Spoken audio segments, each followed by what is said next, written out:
interesting articles as it relates to Black finance, wealth, and business for today, November 9th, 2020. Let's go ahead and get started. All right, so the first article today comes from the New York Times, and it says, "A long time coming, Black women celebrate Harris's ascension." As Kamala Harris heads towards the highest levels of power, many rejoiced and saw her achievement as a particularly poignant reminder to Black girls that anything is possible. So the article started out with a woman by the name of Yolanda Lattimore, who is out of Macon, Georgia, who owns an advertising agency. And she says, at a time when a range of racial and gender barriers have been shattered by earlier trailblazers, Miss Lattimore said that Miss Harris's ascension to the highest levels of power was particularly important, giving Black girls everywhere a reminder that anything is possible. Here's a direct quote from Miss Lattimore. She says, "I know that it won't solve all problems, but it definitely will raise the spirit and the drive of Black women. Just so glad to see something like this actually happen." There are other people who have chimed in as well, many prominent Black women from all around the country. One notable person is Mayor Keisha Lance Bottoms of Atlanta, Georgia. She says, "This has been a long time coming. A woman of color, an HBCU representative." She goes on to say, "This is a particularly poignant moment. Communities of color have been figuratively, and physically under attack. And I think that representation is what this country needs. It is more important than ever that we have representation at the White House at the table." Mayor London Breed, she's the mayor of San Francisco, and she echoed this sentiment of Mayor Keisha Lance Bottoms. "It's pretty incredible. And I am so excited, not just because Kamala Harris is my friend, but because of what she represents for women in general and what this means in terms of our role in politics and how women, especially women of color, are being taken seriously."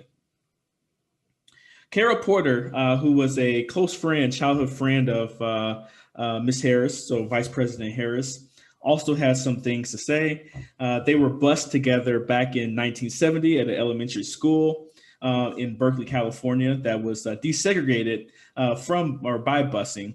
And now Miss Porter is 56 years old and a healthcare information technology team leader who lives in Richmond, California. She said about the moment, "I started to cry. I immediately thought of her mother, Shayamala. I assume that's how you pronounce her name, but please correct me if I'm wrong in the comments. I thought of the West Berkeley Flatlands, this small immigrant, people of color, red line neighborhood we grew up in." Let's see.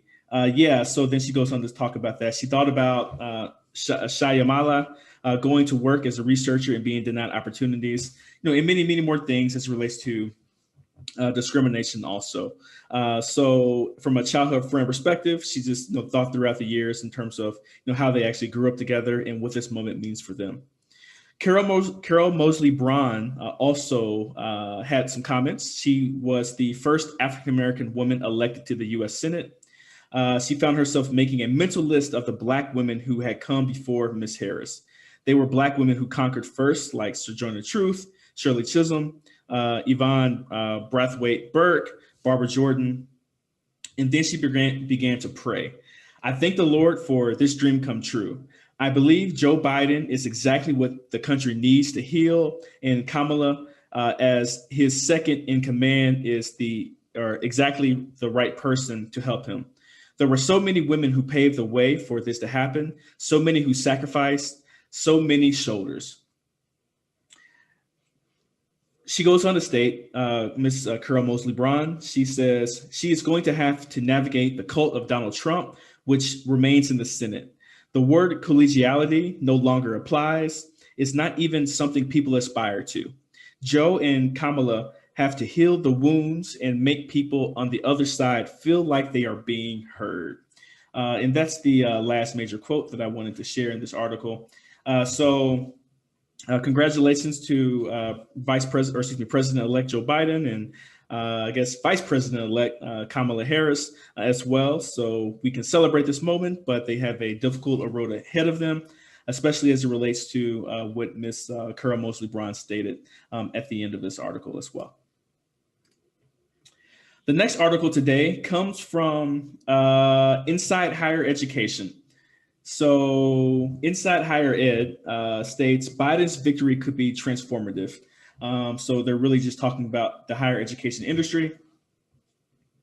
Joe Biden's apparent election as president could pave the way for a dramatic shift in higher education policies, possibly making tuition free for many seeking a college education and wiping away the debt of millions of people paying back student loans. Expected. So those are some of the things that we can expect. Also expected to be gone after the Trump years is a Trump administration policy on Title IX and the education amendments of 1972 that women's advocates have warned would discourage victims of sexual assault and harassment on campuses from coming forward. But likely experiencing angst are for-profit colleges on the flip side, who are expected to face much tougher scrutiny and the return of Obama administration regulations that were wiped away by the U.S. Education Secretary Betsy DeVos. Also, the people who are probably the biggest winner are community colleges. Not only is Jill Biden, a former professor at North Virginia Community College, married to the president-elect, but Joe Biden has promised to make community colleges free, providing additional funding to help more students graduate and provide incentives to states to provide wraparound service, particularly for veterans, single parents, low-income students, and students of color. David Baime, I'm not exactly sure how to say his name, the Senior Vice President for Government Relations and Policy Analysis for the American Association of Community Colleges, he says, Dr. Biden has been a positive force for community colleges by helping people understand better some of the essential work that we do. Certainly, it would be good to have someone who understands that in the White House.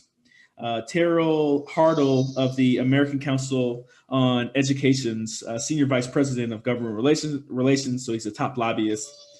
I like the second part of this quote. I didn't highlight it here, but I think this was more poignant. He says some of his ideas, like doubling Pell Grants, are easily implemented and will enjoy universal popularity. Others, like free college proposal, will be politically controversial and more complicated to design. Yet others, like large-scale student loan forgiveness, are potentially quite expensive. So that came in terms of just talking about just some of the challenges it's going to face, especially if there's a Republican-controlled Congress moving forward. If the Republicans keep control, it will make it far harder for the Biden administration to advance successfully some of their major legislative initiatives like free college. They will certainly advance these ideas, but whether they can get them enacted is a far more difficult task if the Republicans control the upper chamber. Even if Democrats are able to win both runoff races, there will likely be a tension between the moderate and liberal wings of the party over how far to go on proposals like making not only community colleges, but public four-year institutions and HBCUs free, an idea that could cost more than $1 trillion. All right, and I think that's the last major quote I have from that article, but definitely read this if you are worried about your student loan payments in terms of what may be coming down the pike. Also, some of the just initiatives and ideas that the Biden-Harris administration have as they are coming into office coming in January.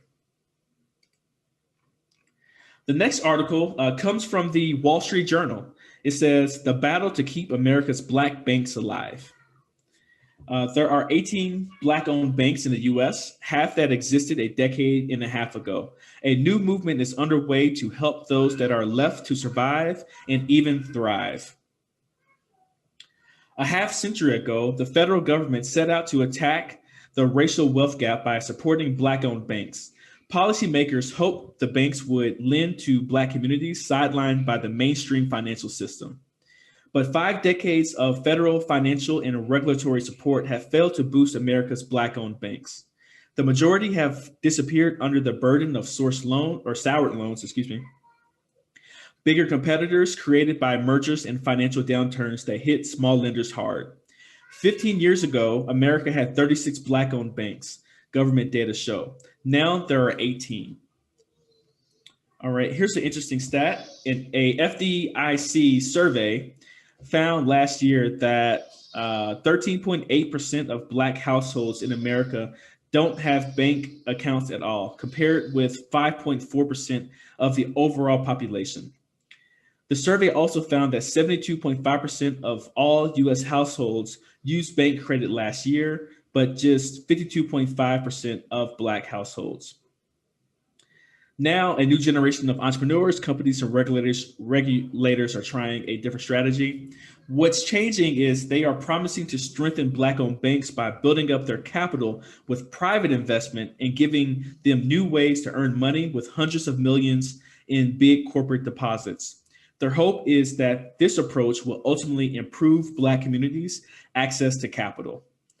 So it goes on to talk about a few other things. So black-owned banks have succeeded. Okay, here we go. So black-owned banks have succeeded in making capital more widely available in the sense that they approve a higher percentage of black applicants' loans than other banks.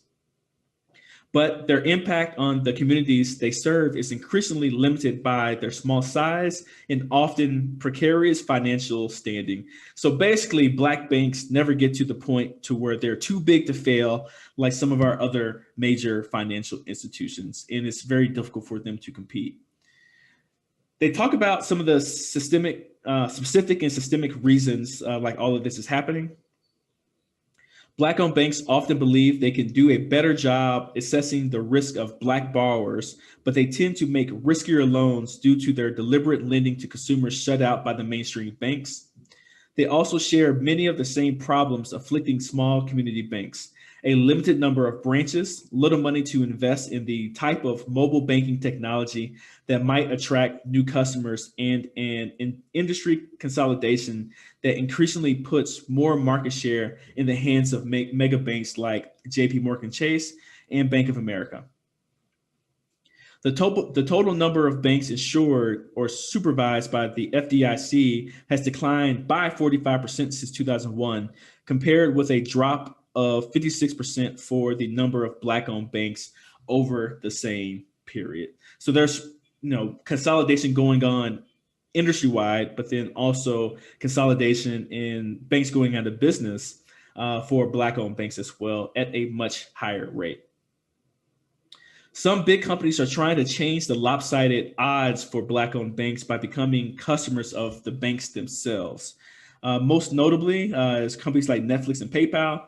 Netflix has committed $100 million to the effort, including $25 million to a community development nonprofit that will help deploy the funds via loans and deposits in black-owned banks. PayPal recently deposited $50 million in black-owned Optimus Bank in Columbia, South Carolina, as part of a $350 million push to support black businesses, and Bank of America also bought a stake in the same lender. There is a quote here from a PayPal spokeswoman. She says, "Our goal is to have an impact on the financial health, access, and generational wealth creation for underrepresented minorities." Dominic Martin, I assume that's how you pronounce his name, the Optimus president, said that PayPal deposit allowed it to fund $40.5 million in loans through the Paycheck Protection Program, the federal government's coronavirus lifeline for small businesses. He says, "You cannot solve 400 years of disparity with a deposit, but it can create a movement." So that's the last major quote that I believe I want to share from this article. But I highly suggest that you read it. I'm going to skip over this piece about searching for the middle class, but it has some good information about America's biggest banks spend tens of billions of dollars a year of technology, and the middle class is really looking for something like that as they look for their banking institution for the future. But read this article. I believe it came out today in the Wall Street Journal or yesterday. I'm not exactly sure, but definitely it came out this or 2 days ago. Excuse me. So definitely read that whenever you have a moment. The next article today comes from Harvard Business School. And it states, even though this press release was released on October 23rd, it's been getting pub in magazines like Poets and Quants and also Yahoo Finance as well. But students pair with local Black-owned businesses in new MBA field course. Scaling Minority Businesses, a new field class in the elective curriculum this fall, aims Harvard Business School resources straight at Black-owned businesses in the greater Boston area. By pairing local businesses with MBA students as consultants, teaching relevant cases, and bringing in expert speakers, Professor Henry McGee, Jeff Busang, and Archie Jones hope to make a lasting difference in the fight for racial justice against systemic racism. There's a quote here from Professor McGee. I felt it was important that Harvard focus on how it could use its resources to engage with the Boston community in ways that would address the problems of racism and inequities. A lot of businesses have made commitments to address these issues. It's important that our educational institutions do so as well. One of the other instructors, Mr. Busang, Busgang, I think that's how you pronounce it. The HBS value proposition to our students is heavily focused on the network, and that network has yielded great results for all three of us alumni and faculty, but it's one that's obviously not everyone has access to. To be able to bring that network to bear for Black-owned businesses is pretty awesome. We hope that these businesses will benefit from this relationship, not only over the course of this semester, but also beyond, and that we can create some connectivity with the Harvard community in general and the HBS community in particular to advance their knowledge, social capital, and eventually their access to financial capital. So 10 businesses include some of the largest minority-owned companies in Massachusetts, in industries ranging from real estate to construction to industrial packaging. So this class isn't for really small businesses per se in terms of like startups, that type of thing. It seems to be for businesses that have some type of established reputation that are looking to scale to the next level. Because if you have been following the FJT 5 segment, you'll notice that that's a common trend in talking about there are a lot of Black-owned businesses out there.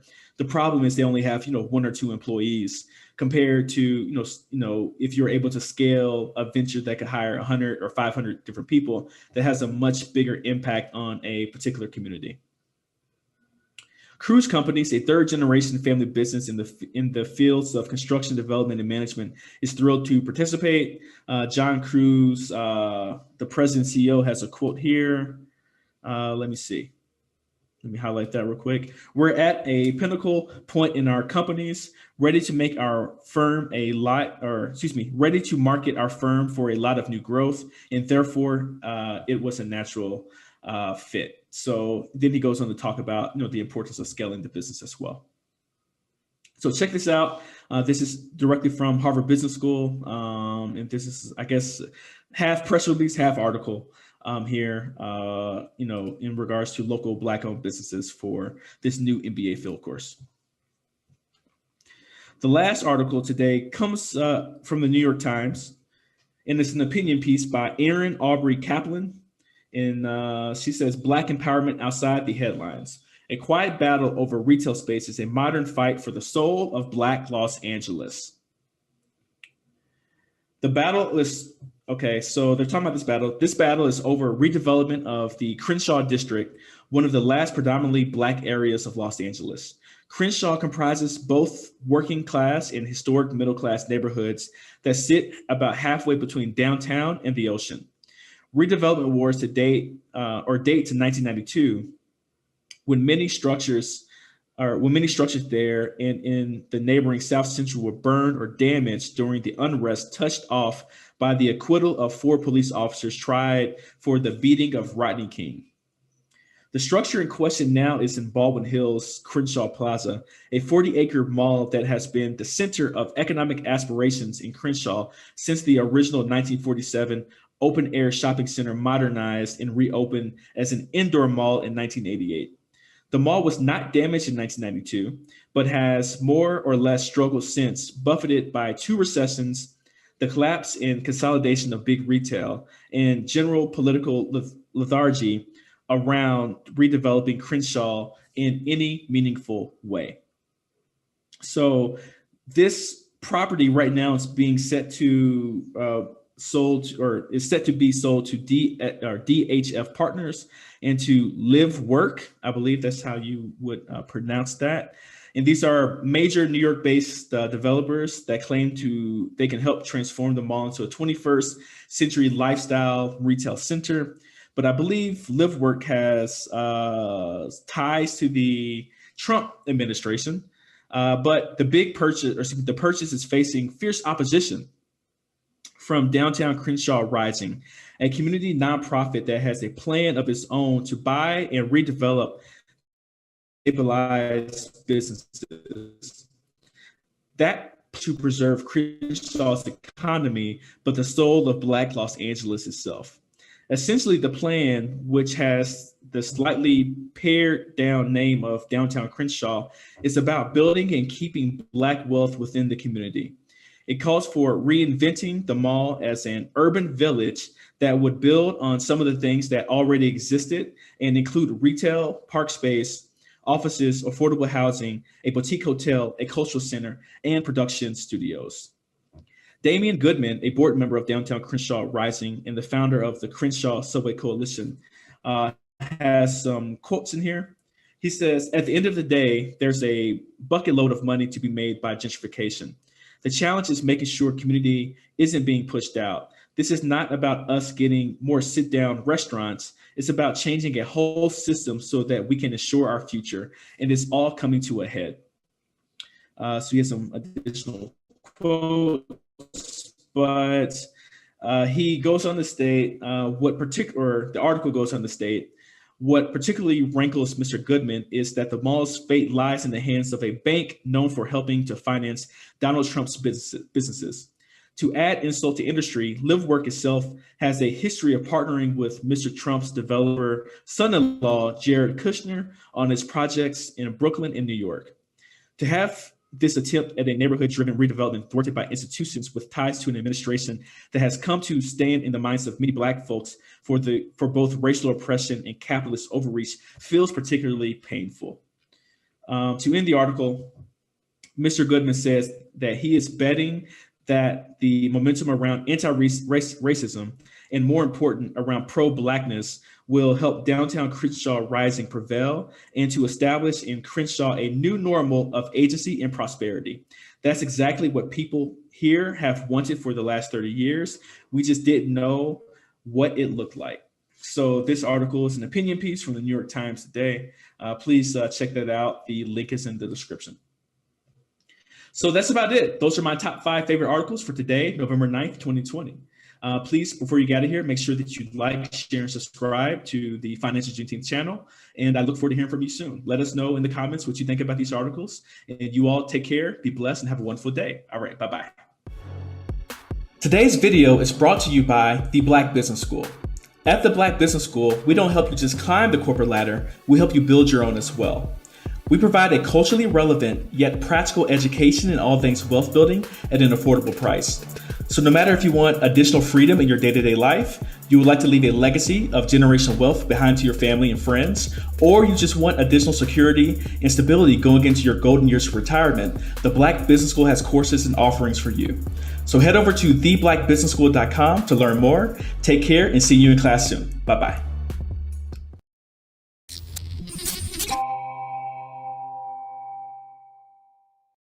Hi, everyone. This is Lawrence Watkins, and welcome to the Financial Juneteenth 5. These are my 5 favorite articles as it relates to Black finance, wealth, and business for today, November 6, 2020. Let's go ahead and get started. All right. So as of today, I'm recording this about 11 a.m. On November 6th. Joe Biden is about to be elected president, or the race is about to be called for him. This first article comes from the Washington Post, and it is an opinion piece about what to do about America's great racial divide. So we saw with this election, like many other elections, the vote was, I guess, divvied up among race in terms of who went to each side. But we also saw President Trump make major gains within the Black community as well. The article is written by Jennifer Rubin, and she starts the article by saying, "We remain a country deeply divided by race, culture, and religion. We were before President Trump came along, and we will be after he leaves office. Race makes our politics irrational and political debates into fights for survival. The right pretends all Democrats are radical nihilists bent on destroying families and faith. Democrats too often show nothing but contempt for those who are whipped up by malicious charlatans and political manipulators. It makes it impossible to converge on reality, on work on mutually beneficial solutions. The problem is not a matter of messaging or political strategy. The strong consensus is that fears about demographic and cultural change are significantly stronger a predictor of support for Trump among white working class and evangelical voters, says Robert P. Jones. He is the head of Public Religion Research Institute and the author of White Too Long. He goes on to say a little later in the article, white avoidance of conversations about racial equality is itself a manifestation of white supremacy. Silence in the face of injustice reflects an indifference to the suffering of others and a tacit support of a system that perpetuates these inequalities. The exit polls also provide a window into how the legacy of white supremacy is deeply dividing our country. There's no way at this time to break findings on racial attitudes out by religion from the early exit polls, but the divides in vote choice by racial attitudes are stark and also unsettling. Later on in the article, to wind it up, we're back to the original author. Her thoughts, she says, the problems of race on politics, but increasingly our politics requires a strong dose of fellowship, respect, and understanding. Joe Biden can be a part of that discussion, but it will fall on faith and civic leaders, parents, teachers, and community activists to work not merely towards reconciliation, which can smack of let bygones be bygones, but also towards social justice. So this came out today in the Washington Post. Suggest that you read this article, especially since we're in this transition period to probably a new president, it seems like. The next article today comes from Crunchbase News. It states the business case for closing the racial wealth gap. So the position that Black Americans find themselves in today is far from fair, given the 400 years of lost and more to accumulate that wealth. However, fairness is not a particularly strong argument or motivational driver, especially within American capitalistic culture. So why should we make strides in efforts to close the racial wealth gap? The answer is that there are billions of dollars being foregone for the economy on both a micro and macro level for each year that the gap widens due to historical injustices. Here's a stat. So minorities as a consumer group represent nearly $4 trillion in buying power and consistently influence the mainstream more than any other demographic. Discriminatory practices and a bias towards companies primarily operated by white males has undercut over 1 million minority-owned businesses. That's over 9 million potential jobs and 300 billion in collective national income that's being left on the table. I found this to be interesting in terms of this $4 billion buying power. I think that is a really good thing to bring up. When we talk about diversity in these corporations, my initial thought is that these corporations really don't need us. If you look at the most valuable corporations in the world, most of them don't have very many Black employees. But the only way to really change that in the long term is to equate buying power and equate our dollars to which corporations that we actually spend our money with. So that's a strategy that we really need to think a little bit more about. One more highlight from this article. The data shows that a new day is upon us. In order to continue to press ahead as a country, we can no longer afford to underfund minority-owned businesses. By doing so, we are suppressing the potential of our own economy. The big question is, do the people in the power really care? If there's not much competition, I guess if you throw China in there in terms of a competitive landscape, people in power may care. But how much do they really care? So that's my underlying question. But this is a great article from Crunchbase.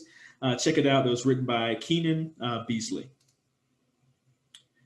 The next article today comes from the Commercial Property Executive. It states Ken McIntyre on extending CRE's talent pipeline. The Real Estate Executive Council's first CEO discusses commercial real estate's journey towards greater inclusivity. So Ken McIntyre is with the Real Estate Executive Council, a professional trade association for commercial real estate executives of color. Let me zoom in here. But it's an interesting interview. I think you should read it, especially if you're in this type of field. But I like reading articles like this from individuals who are over these types of nonprofits and professional associations, because a lot of them are similar, but then there are some differences that arise from industry to industry. Commercial real estate has been in the forefront right now because they're suffering major losses because of COVID-19 and businesses and also offices being shut down for the foreseeable future. But the main quote here from this article: last year, REEC's board recognized two things. This is a direct quote from Ken McIntyre. One is that although we have an industry that has challenges with diversity, there are still a significant number of people of color in the industry, and increasingly they're in executive type of roles. So our organization is seeking to build stronger community and to support talent in all levels, including building a pipeline into the industry. So the article goes on to talk about a few other different things related to Blacks in the C-suite in the commercial real estate front, but I highly suggest that you check out that article as well. The next article today comes from The Guardian. I think I had an article similar to this maybe like 2 or 3 weeks ago, but it states employers and coworkers want Black women expertise, but are they willing to pay them for it? And this came out today, November 6th. After a summer of protests, 3 Black women speak out about their experiences being undervalued at work despite being sought out more than ever. In terms of being sought out, a lot of it has to do with diversity and inclusion work as corporate America's dealing with, I guess, the reckoning in regards to racial injustice and racial inequity. For Black women, the experience of being underappreciated or undervalued despite being asked to take on more work is hardly exclusive to the workplace. Politically speaking, Black women make up a powerful voting bloc that is often overlooked despite consistent results or rates of high voter turnout. And yet, Black women often do not get credit for the paid and unpaid work that they do, and are met instead with demands for more participation, whether it's civically or in the workplace. And it talks about, when companies ask their Black workers to lead efforts, the diversity efforts, without offering them some kind of compensation or considering them whether or not their employees feel like they can really say no, bosses risk replicating the same racist and unfair power structures that they wish to eradicate within their organizations. And it gives 3 examples. One is Miss Davis, or Professor Davis, I call her that. And she's talking about, basically, she remembers how an organization on Juneteenth asked her to do some diversity, anti-Blackness type of training for free. And they didn't want to pay her, while they definitely have the money to pay other types of individuals. The next person is Buki Adebayo. And let's see, what was she doing again? Oh, yes, she was talking about, back when Philando Castile was murdered by the police, one of the co-workers just wouldn't believe that was an act of racism until he actually watched the video. And she was talking about how that made her extremely upset. And she's a senior product manager in the tech space at GitHub.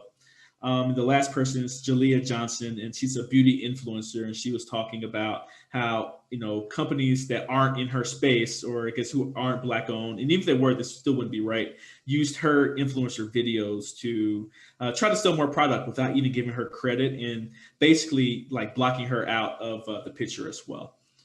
But check this article out from theguardian.com, and we'll see what Joe Biden would be able to do as president when in terms of getting more equity for women as well, because I'm sure that's going to be on his agenda to do.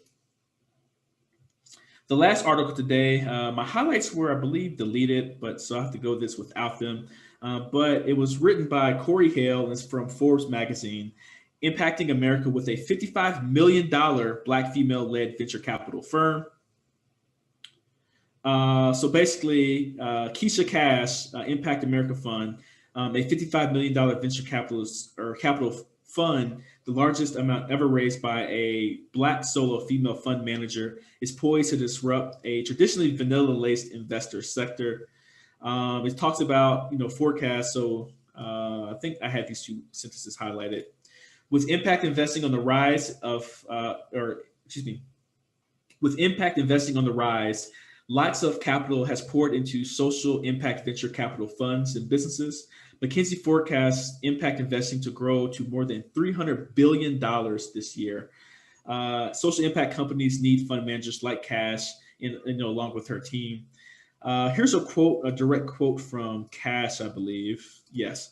We believe when companies design their operations, products, services, and strategies to be inclusive of the more marginalized, low-income Black people, they will build a more creative, competitive, effective business model that attracts and serves a diverse universe of customers over the long term.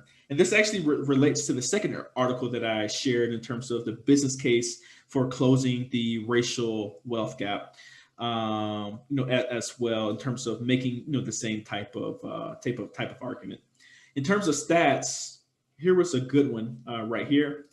Deloitte surveyed 203 venture capital firms representing more than 149 billion in assets on their talent management practices, and the results for women and people of color weren't great. Currently, let me highlight the rest of this paragraph. Currently, Black employees only make up about 3% of the total venture capital workforce, with Hispanic or Latino VCs making up 4%. Those percentages are even more bleak when broken down to positions that actually make investment decisions.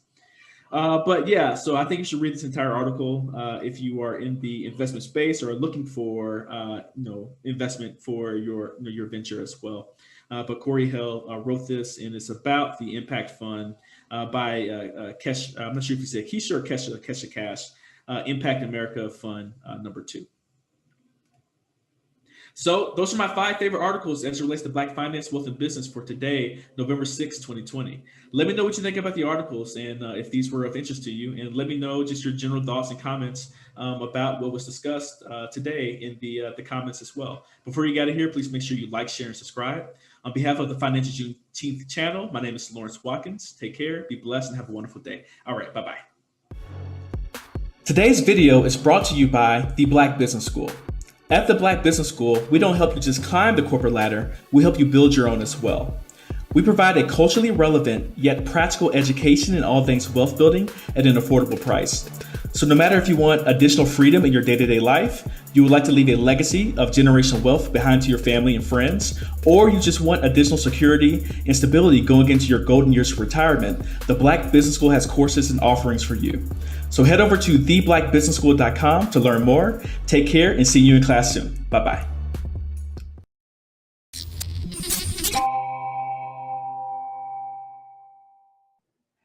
Hi, everyone. This is Lawrence Watkins, and welcome to the Financial Juneteenth 5.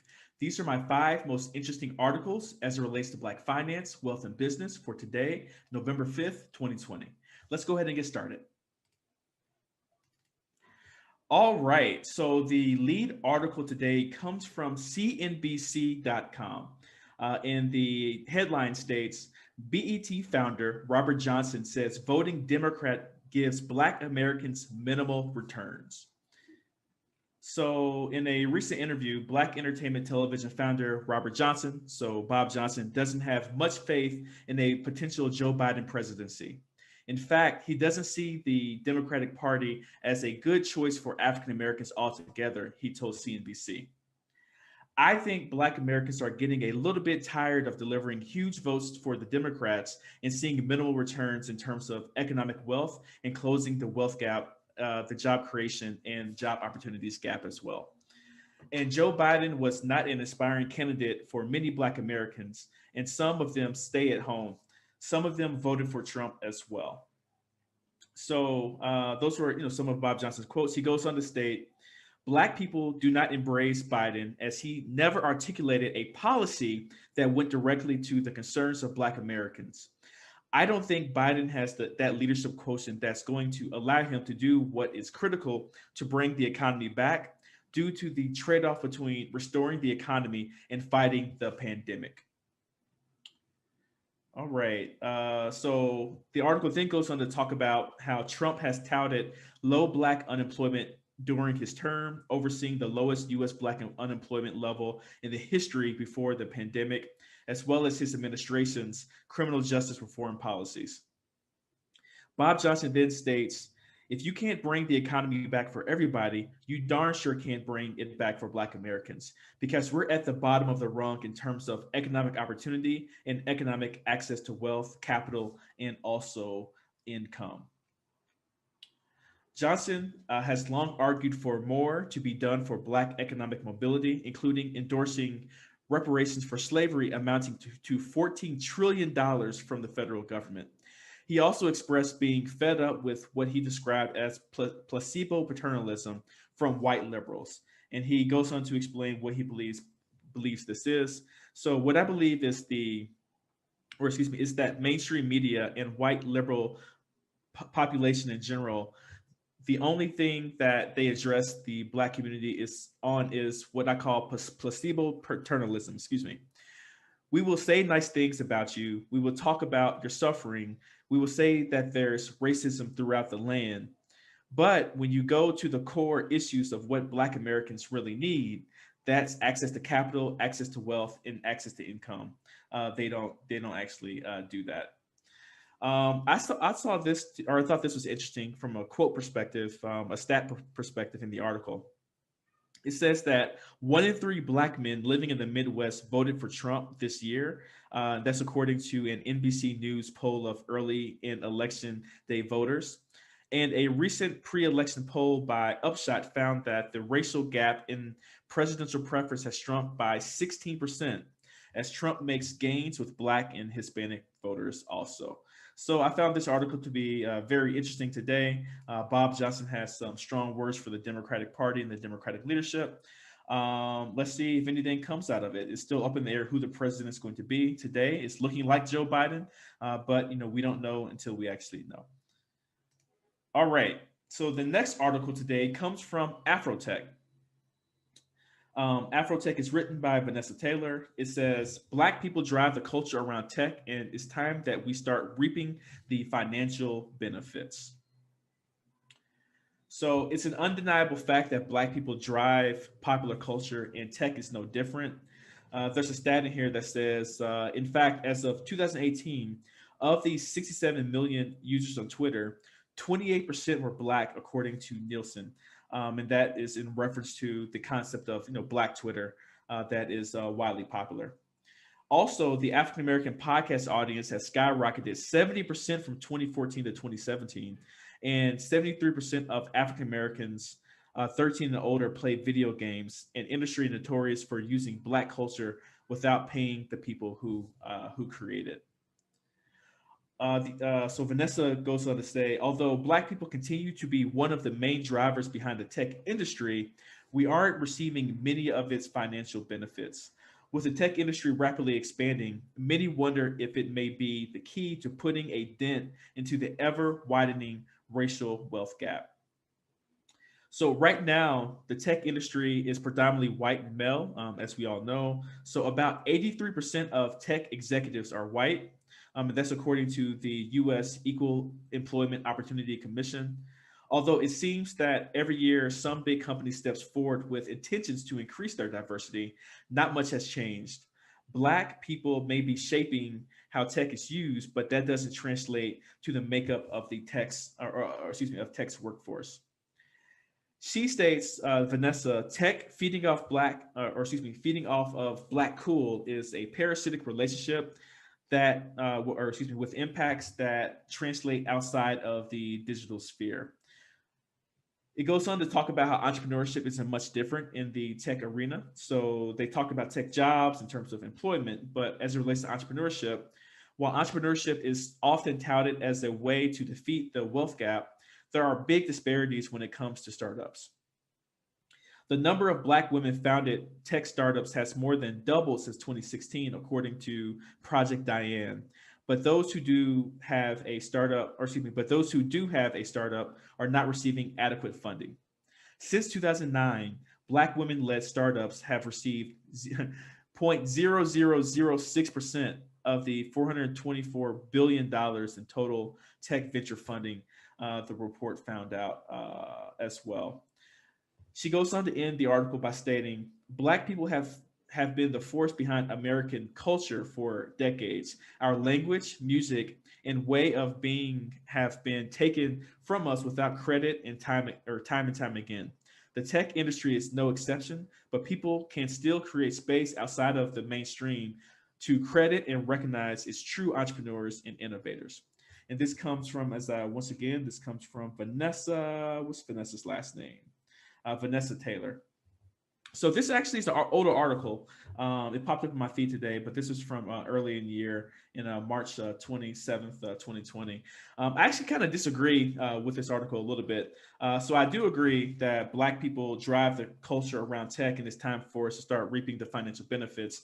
I don't see a clear path of that happening, via corporate America, though. The tech industry is, of course, in liberal centers, right? Usually like Silicon Valley, Austin, Texas, that type of thing. But at the same time, their rates of Black employment is continuing to be, very minuscule.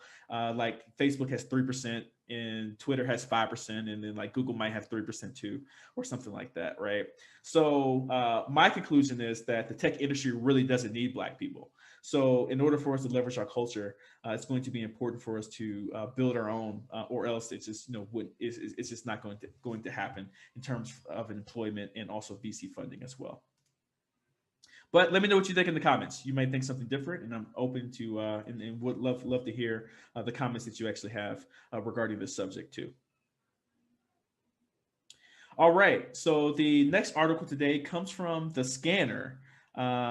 So it states applications for Comcast funding of Black businesses now open. So recently, Comcast launched this RISE initiative. It stands for Representation, Investment, Strength, and Empowerment. And RISE aims to boost small BIPOC, which stands for Black, Indigenous, People of Color, owned businesses with grants and in-kind resource donations and training over a 3-year period.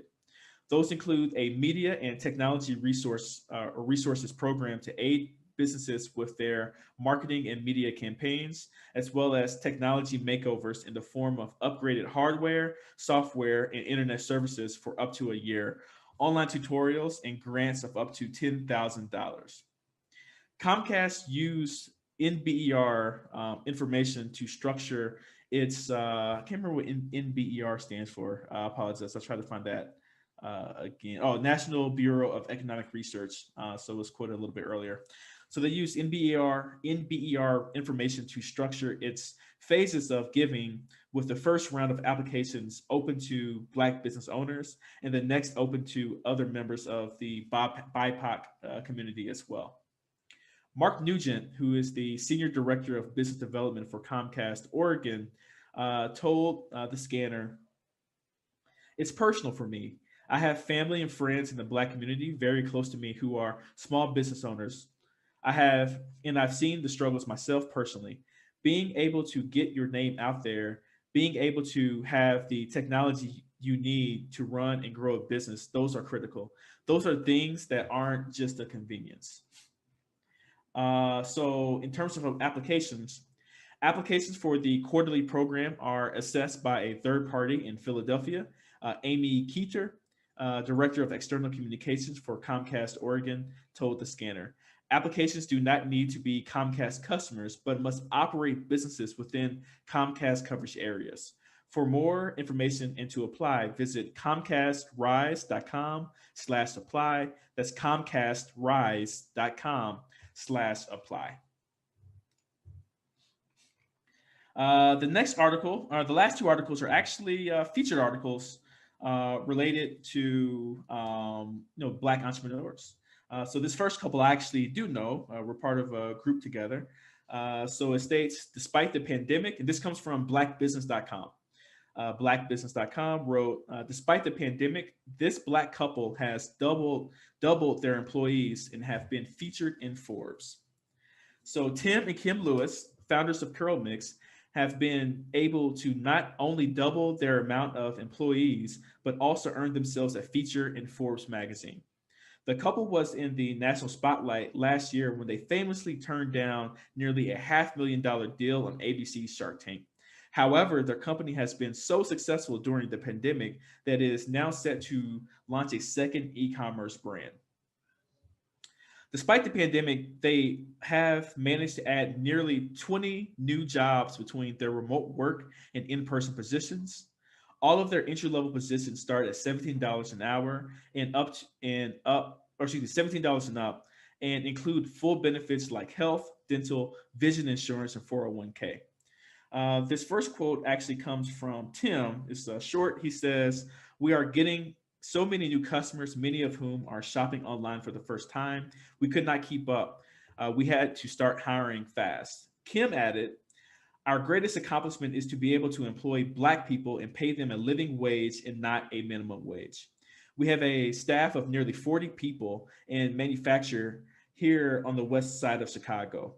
When my team says they can afford their first ever apartment, go back to school, or afford to buy an engagement ring for their fiance, that is more rewarding than any accolade we could ever receive. We are changing lives with our products for customers and with our employees as well." Kim also says, "We have been approached by several of the mass retailers, but because we have focused on direct to consumer with our e-commerce platform, and our business has been thriving. Our goals now are to keep growing and to keep people safe and supported. Luckily, we haven't had anyone contract COVID-19, and we hope to keep it that way as well." So shout out to Kim and Tim Lewis. They're some of the smartest entrepreneurs that I personally know and that I personally see operate. So shout out to them and their business, Curl Mix, located on the west side of Chicago. The last article comes from the Winston-Salem Chronicle, and it's a community newspaper, and it's talking about Black-owned wine company produces first product. So it's talking about Jacoma Martin and her business, Oak City Bubbly. They recently launched their first product, Blush Crush. Blush Crush is a rosé wine that is packaged in a can, which makes it convenient for travel, beaches, parks, or outdoors without the hassle of corkscrews or wine glasses. Before she started the company, Martin worked in the hospitality industry and initially started a mobile bartending business.